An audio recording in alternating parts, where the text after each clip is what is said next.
Well, let's talk to the coach. And brought to you by AA Best Bail Bonds, sitting comfortably on our Buyers Barricade phone lines. Head coach of your Dallas Cowboys, Mike McCarthy. Good morning, Coach. Glad to have you back in the fold.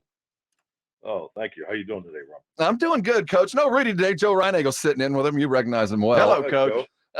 Morning, Joe. Good morning. As we get things going, Coach, you're falling back into order. You ready to go? Oh yeah, no, I'm ready to go. We just got a full day today, and just trying to get the flow going. Yeah. In season schedule and so forth. But yeah, no, I feel good about where we are in our week of prep. Yeah, Coach. I mean, you're like the rest of us. You got training camp. You're putting things together. We're talking about it. You're doing all this kind of stuff, and then it just seems like, okay, can we get there already? I'll be honest with you. I think you just learned this working in this league. It's such a long year. I just really stay in the day, stay in the moment, because there's so much work that needs to get done, and it's all part of the building that level of confidence going into each and every week. For your plan, how you want to play. So yeah, I feel good about the football team, the way they're working, and obviously the opportunity we have Sunday night. Let's talk about Sunday night as we get ready for practice today and all the things that are required to get your guys on the field on Sunday. Offensive line health. Tell us status of your dudes that are limping around. Making progress. I look for both of them to do some the light work today, because Friday we're in a mock game jog through format. But the key will be tomorrow. As long as they practice tomorrow, I think we'll be fine. And everything else, Coach, the health of the team seems pretty good, other than the Smiths on the offensive line.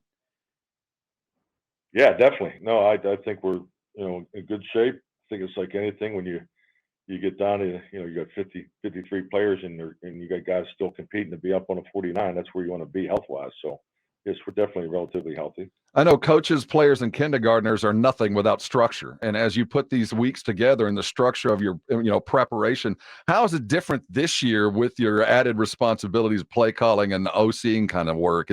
How can you fit in another hour into only 24? Yeah, no, it's a bit of a challenge, no question. I'm definitely loving it. But this week's always hard, because you have so much time to prepare for the first game, and your bye week is really kind of botched up with the 53 and so forth. So I'm such a big proponent of rhythm and flow and things, because I think it just really helps the team they're in their preparation, get ready each week. So those are the things I kind of focus on. But like I said, I feel really good about where we are. Coach, I got to give you credit, because it took me a minute to learn this. Carpe Omnia, and the hoodies that you passed out the other day, I thought was fantastic. It seemed like the players really bought into that. Did it take you a while to learn how to say that, Coach? Carpe Omnia? Yeah. No, it's the Omni with an A, so that's kind of stuck. But it's I think it's like anything with themes, or that they serve as a touchstone for reminders and just focal point of what's in front of us. And I think it was an excellent message, and the players definitely bought into it. Mike McCarthy, head coach of your Dallas Cowboys, sitting with us here on San Antonio Sports Star, brought to you by AA Best Bail Bonds and on our Buyers Barricade phone lines. The offense itself, as you get ready to play start calling plays. We heard from your quarterback, Ford, was telling us yesterday he appreciated the way that there was. He didn't say it this way, but it felt like, I'd like to call it downhill play calling. That he liked the way you called plays with momentum in mind. Talk about the idea of your theory behind calling plays in particular moments and pressing on the gas versus stepping on the brake, and things that your mentality will show that's different from last year. I think, like everybody that's called plays in this league, I mean, you have a pattern, an outlook, how you want your team to play. So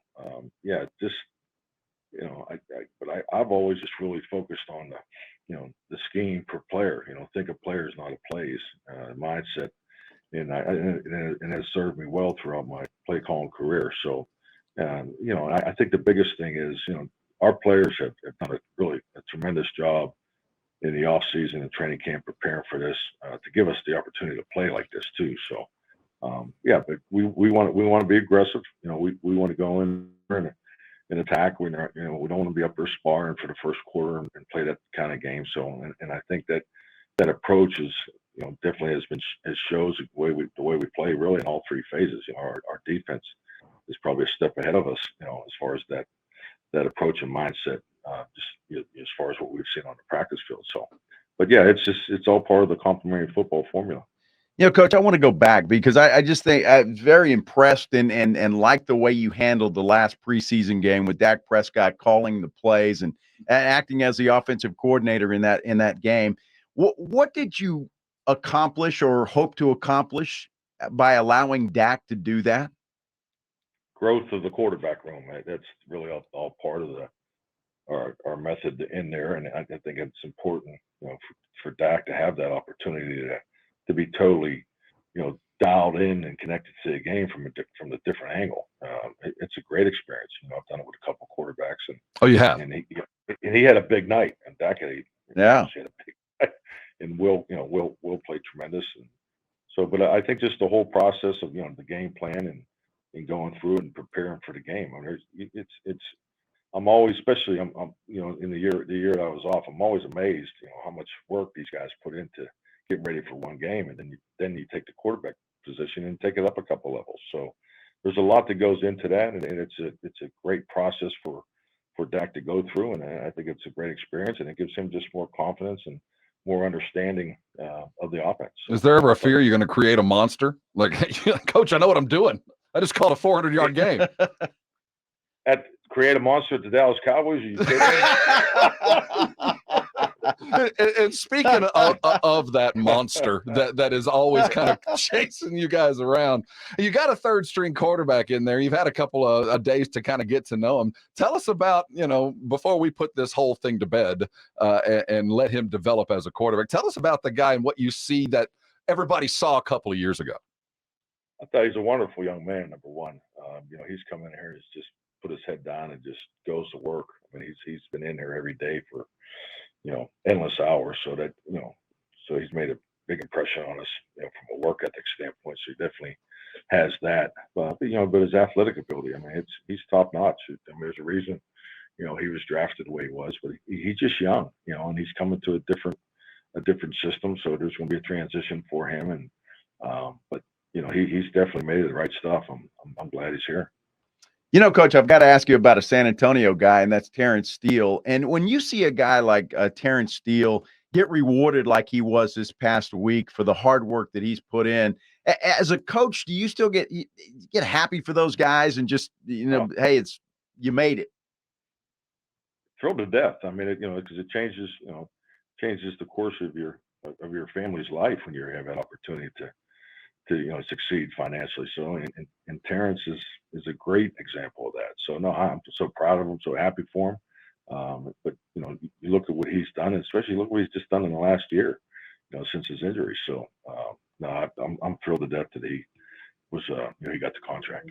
Hey, let's talk about the business at hand. You're getting ready to go against a weak Martindale defense, and we know all the stuff that he brings on your defense. Talk about prep for the Giants. What do we expect to see Saquon and everything else, and what the Giants, as they continue to improve, are going to bring? This is what it's all about. I mean, I've always appreciated coordinators that really make you work, and it's been fun. It's part of the challenge that goes with the competition of this game, and so yeah, he has a ton of scheme on tape, and how he goes about it is has been successful in his league for a long time. So I'm looking forward to competing against him. But yeah, it's challenging, but in the same breath, I think it really makes you focus on your own system and really play to those strengths. Give us a hint, because that was a pretty good. Yeah, he's challenging. But give us an idea of what do you do to beat Martindale's scheme in the grand. Well, I think the biggest thing is, and it's what they want you to think is, you worry about the pressure. Right.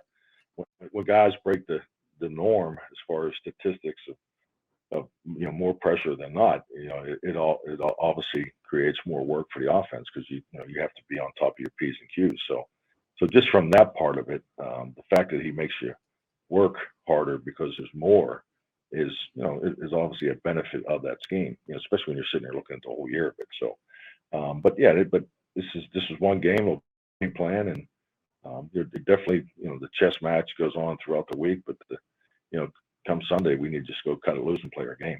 Having said that, and I know that you have nothing to do with it, you just play the schedule that's laid out for you, but starting against a division opponent, and I know it's one game at a time, Coach, and I know all that, and I know you don't ever use those cliches, but does it make it a little bit different opening up with a division foe? I mean, it's tough. I mean, division foes are, those are the toughest games of the year. That's been my personal experience, and there's no question about that. But to open up on Sunday Night Football in New York, that's part of the gig here. We're gonna play in those games as many times as they can possibly put us in it. So so really the focus that I've always had, especially as a head coach, it's not who you play, it's when you play them. So because everybody can play in this league. I mean, this is the most competitive, sport that, well, it's the only one I've ever worked in. Who the hell am I to say? But it's super, super competitive, and that's why I think it always comes back to you. It's not who you play when you play them. And shoot, everybody's undefeated and wants to win the Super Bowl this time of year. Mike McCarthy joining us here on San Antonio Sports Star. His first for what we hope to be 20 to 21 visits as we head through the regular season and on into the playoffs. And as you head into the season, one of those highly ranked kind of teams, and you talked about the monster that's involved in the Sunday night primetime game. You've said in the past that you don't like the primetime games just because of the timing involved, having to wait all day Sunday. What's your weekend look like? You going to do anything different this year as you do opposed to others? No, I mean, come on. I think at our age, we like to get up early and go to work. So do we? Well, look at you. You're up early today. I mean, it's because I was going to talk to you, Coach. It's been a couple of weeks. Yeah. Oh, yeah. Well, I just, I do. I like to, I just like to get up and get going. So, but no, and I just think it's part of being older. But when I was younger, I think everybody enjoyed the night games more. But no, I'm focused more on the travel, right? The travel back. And those are the things that are challenging, and those are the things you just got to really be aware of and make sure you're giving your players the opportunity to recover and prepare for the next game. Because you can lose a game on Monday, Tuesday if you don't treat it properly coming out of the Sunday game. I do believe that. So those are the kind of things that I focus on when they talk about night games. But I trust me. It's a privilege to be part of this great organization and the fact that they want you in so many primetime games. So that's all part of the responsibility of being a Dallas Cowboy. All right, Coach, I have to warn you about this, and I hope you don't get too upset because I know that Rob, after a win, will send you some breakfast tacos. I normally do the afternoon show, Coach, with Jason Minix, and we were talking with Terrence Steele yesterday. And it kind of slipped out that you guys get tacos after a win. And he said he might make his way over towards the quarterback room. I hope you're not too upset by that. Well, that's funny because them offensive linemen eat more of those tacos than any position. Terrence must be late to the party or something. I'll have to make sure he gets some tacos. He's a good San Antonio boy. TAFW, tacos are for winners. We look forward to sending you tacos next week, Coach. That's what Fridays are for. And we want to thank you again for sitting in with us. As we always do, Coach, we bid you good health. Have you a good day of travel and good game on Sunday. And we'll talk to you next Friday. All right. Thank you, man. Have a great week. Thanks, Coach. That is head coach Mike McCarthy. He is always brought to you by AA Best Bail Bonds, and he was sitting comfortably on our Buyers Barricade phone lines. Just on the other side, we'll reflect on what we heard. That was Mike McCarthy.